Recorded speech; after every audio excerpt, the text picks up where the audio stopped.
I will never look at the woods the same way after hearing this story.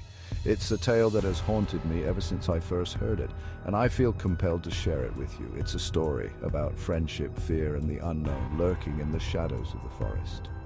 It all started with a cryptic text that sent chills down Sarah's spine. She had been sitting alone in her dimly lit apartment, the only sound being the ticking of the clock on the wall. The sudden buzz of her phone broke the silence, and she reached for it, expecting a mundane message. But what she saw made her blood run cold. Sarah's friend Lisa had been missing for weeks. The police had no leads, and the search parties had come up empty-handed. Sarah had been losing hope, but she never stopped thinking about her friend.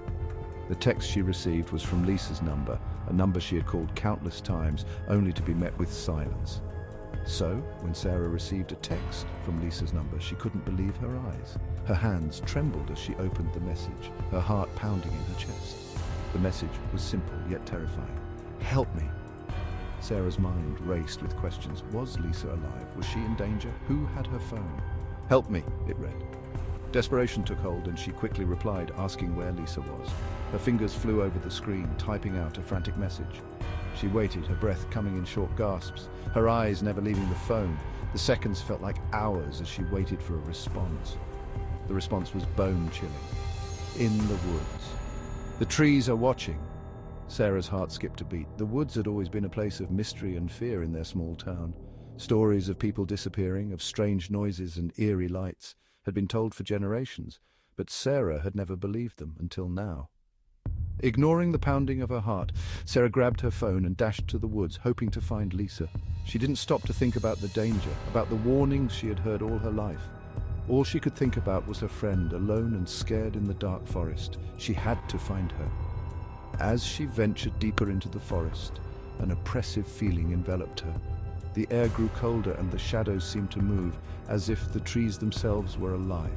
The path was barely visible in the dim light, and Sarah stumbled over roots and rocks, her fear growing with every step. The whispers of the trees seemed to grow louder, echoing Lisa's eerie message. Sarah could hear them all around her, a chorus of voices that seemed to be calling her name.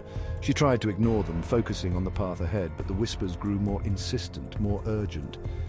Suddenly her phone buzzed again. The sound was jarring in the silence of the forest, and Sarah nearly dropped it in her haste to see the message. Her hands were shaking so badly that she could barely unlock the screen. It was a video from Lisa. Sarah's heart leapt with hope, but as she watched, that hope turned to horror. The video was dark and grainy, but she could make out Lisa's face, her eyes wide with fear. In the grainy footage, Lisa was tied to a tree, fear etched across her face. She was struggling against her bonds, her mouth moving as if she was trying to scream, but no sound came out. Sarah's heart ached for her friend, and she felt a surge of determination. She had to save her. The last frame showed a shadowy figure approaching her. The figure was tall and indistinct, more shadow than substance, but its presence was menacing. Sarah felt a chill run down her spine as she watched the figure move closer to Lisa, its intentions clear. Sarah's heart raced as she turned to flee, but she tripped over something on the ground. She fell hard, the breath knocked out of her, and for a moment she lay there, dazed and disoriented. But then she remembered Lisa, and she forced herself to get up to keep moving. Looking down, she saw it, Lisa's phone lying ominously in the dirt. It was covered in mud and leaves, but it was unmistakably Lisa's. Sarah picked it up, her hands shaking, and as she did, a new text appeared on the screen. A new text appeared. "Now it's your turn." The words sent a wave of terror through Sarah. She looked around, the shadows seeming to close in on her, the whispers growing louder. She felt trapped, surrounded by an unseen force that was toying with her. The trees seemed to close in around her, their whispers growing into a deafening roar. Sarah could barely think, her mind a whirl of fear and confusion. She tried to run, but the forest seemed to shift around her, the path disappearing, the trees closing in. Sarah realized, with a sinking dread, she would never leave these woods. The realization hit her like a physical blow, and she sank to her knees, her strength leaving her. She was trapped just like Lisa, and there was no way out. In Willow Creek, the woods are alive, and they're always watching. The stories she had heard as a child, the warnings she had ignored, all came rushing back. The woods were alive, and they had claimed her, just as they had claimed Lisa. Who will be their next victim?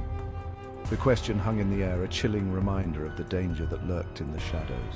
The woods were always watching, always waiting, and they would not rest until they had claimed another soul.